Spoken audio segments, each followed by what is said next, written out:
ഹല്ലേലൂയാ ഹോശന്ന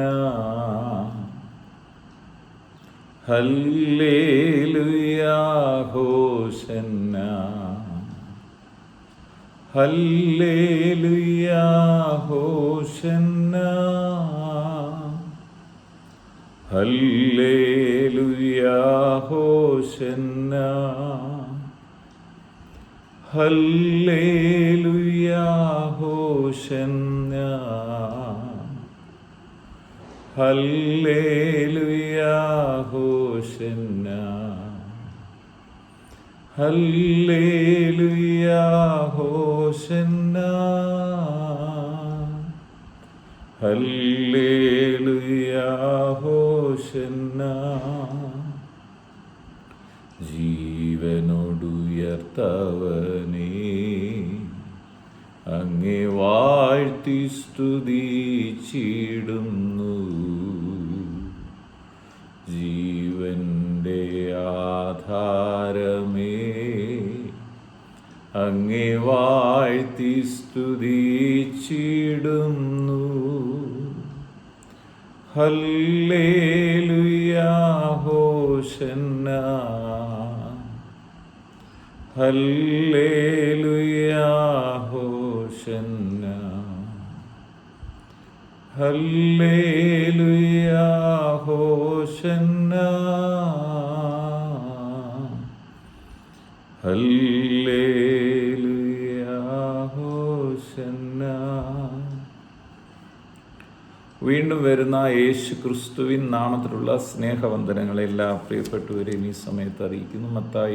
വിശുദ്ധ മത്തായി എഴുതിയ സുവിശേഷം 21 അധ്യായം അതിൻ്റെ 9 വചനം ഇങ്ങനെ പറയുന്നു: മുൻപും പിൻപും നടന്ന പുരുഷാരം ദാവീദ് പുത്രന് ഹോശന്ന, കർത്താവിൻ്റെ നാമത്തിൽ വരുന്നവൻ വാഴ്ത്തപ്പെട്ടവൻ, അത്യുന്നതങ്ങളിൽ ഹോശന്ന എന്ന് ആർത്തുകൊണ്ട് ഇരുന്നു.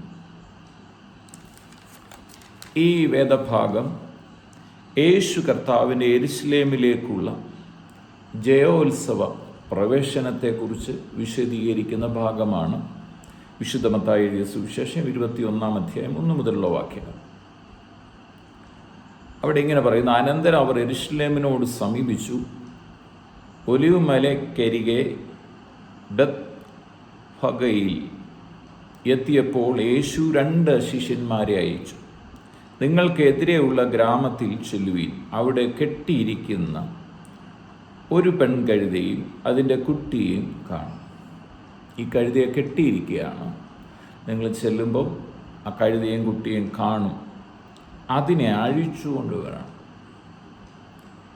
കെട്ടിയിട്ട അതിനെ അഴിക്കുന്ന, കെട്ടുകളെ പൊട്ടിക്കുന്ന, ശാപങ്ങളെ മാറ്റുന്ന, നമ്മുടെ പ്രതികൂലങ്ങളെ മാറ്റുന്ന, തടസ്സങ്ങളെ മാറ്റുന്ന യേശു ഇന്നും മരണത്തെ ജയിച്ച് ഉയർത്തെഴുന്നേറ്റ് ജീവിക്കുന്നു. യേശു കർത്താവ് പറയാതിരിക്കുകയാണ്, കെട്ടിയിരിക്കുന്നതിനെ അഴിച്ചു കൊണ്ടുവരിക. നിങ്ങൾ ഏതെങ്കിലും പാപത്തിലോ ശാപത്തിലോ രോഗത്തിലോ ഇന്ന് കെട്ടപ്പെട്ട ഒരവസ്ഥയിലാണ് കേൾക്കുന്നെങ്കിൽ, മുഴു ലോകത്തിൻ്റെയും രക്ഷയ്ക്കായി യേശു ക്രിസ്തു മരണത്തെ ജയിച്ച് ഉയർത്തെഴുന്നേറ്റ് ജീവിക്കുന്നു. നിങ്ങളുടെ ഏത് കെട്ടപ്പെട്ട അവസ്ഥയിൽ നിന്നും, ഏത് ശാപത്തിൻ്റെയും രോഗത്തിൻ്റെയും വിഷയത്തിൻ്റെയും അവസ്ഥയിൽ നിന്നും നമ്മെ പൂർണ്ണമായി വിടുവിക്കാൻ യേശു ശക്തനാകും. എന്നിട്ട് പറയണം, അതിനെ അതിൻ്റെ കുട്ടിയേയും കാണും. അതിനെ അഴിച്ചുകൊണ്ട് വരാൻ പറയുക. അഴിച്ചതിന് സ്വാതന്ത്ര്യത്തോടെ കൊണ്ടുവരുവാൻ വരികയാണ്. യേശു കർത്താവ് കല്ലറയ്ക്ക് മുമ്പിൽ വന്ന് ലാസറെ പുറത്തു വരാൻ പറഞ്ഞു. മരിച്ച ലാസർ കെട്ടപ്പെട്ടവനായി പുറത്തു വരുമ്പോൾ യേശു പറയണം, അവൻ്റെ കെട്ടുകളെ അഴിക്കുക. യേശു ക്രിസ്തു വന്നത് നമ്മെ കൂടുതൽ ശാപത്തിലോ രോഗത്തിലോ ആക്കാനല്ല, മറിച്ച് ശാപത്തിൽ നിന്നും വിഷയങ്ങളിൽ നിന്നും സ്വാതന്ത്ര്യം തരാനാണ്. സ്വാതന്ത്ര്യം, യേശുക്രിസ്തു സ്വാതന്ത്ര്യം നൽകിയാൽ നാം എല്ലാ വിഷയത്തിൽ നിന്നും സാക്ഷാൽ സ്വതന്ത്രരായി മാറും. അഴിച്ചു കൊണ്ടുവരാൻ പറയാം. എന്നിട്ട് പറയാണ്, നിങ്ങൾക്കാരാനും വല്ലതും ആരെങ്കിലും പറഞ്ഞാൽ കർത്താവിന് ഇവയെ കൊണ്ട് ആവശ്യമുണ്ടെന്ന് പറയും.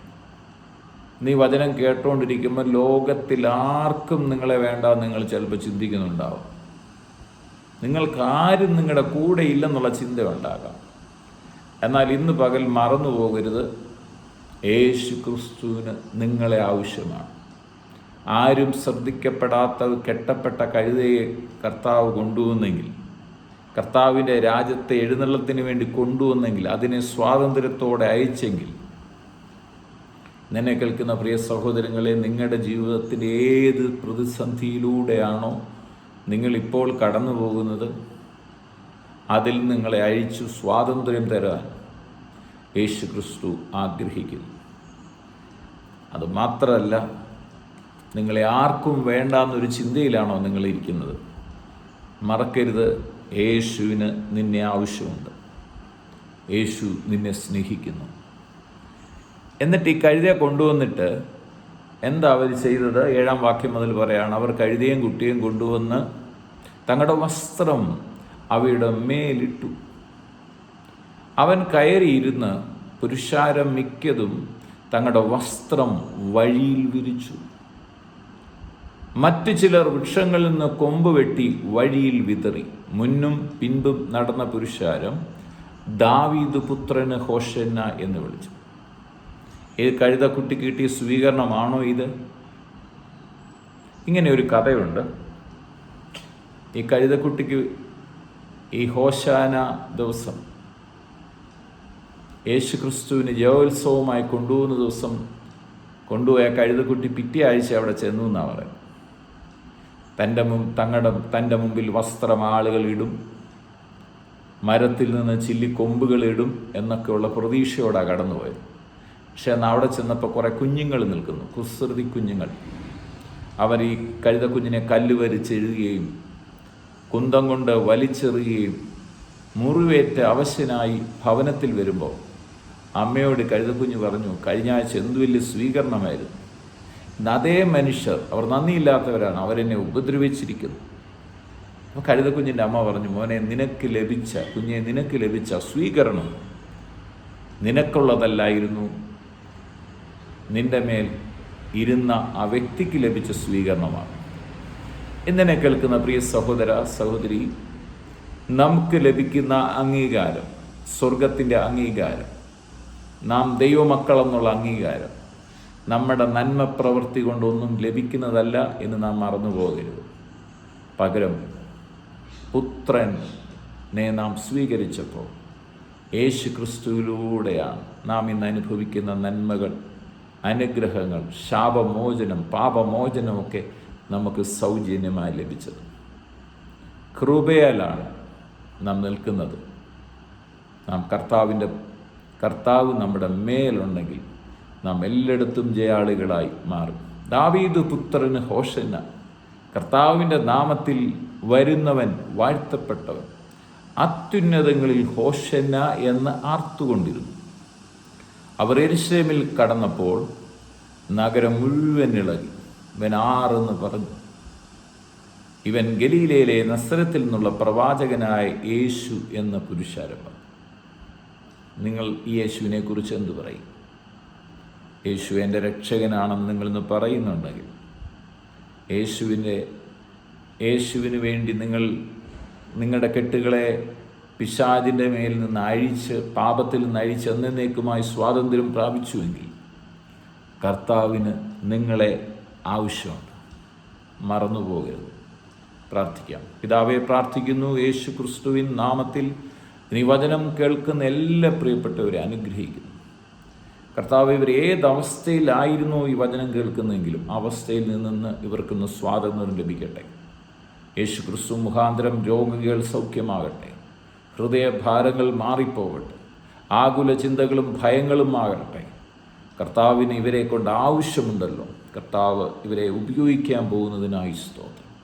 കർത്താവ് ഇവരുടെ മേൽ ഇരിക്കുമ്പോൾ ഇവർക്ക് ലഭിക്കാൻ പോകുന്ന വലിയ സ്വീകരണത്തിനായി സ്തോത്രം. പ്രാർത്ഥിച്ച് അനുഗ്രഹിക്കുന്നു.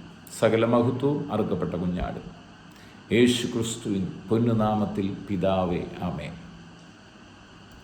ഹല്ലേലൂയാ ഹോശന്ന,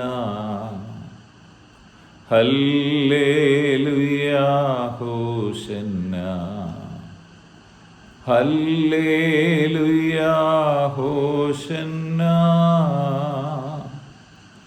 ഹല്ലേലൂയാ ഹോശന്ന.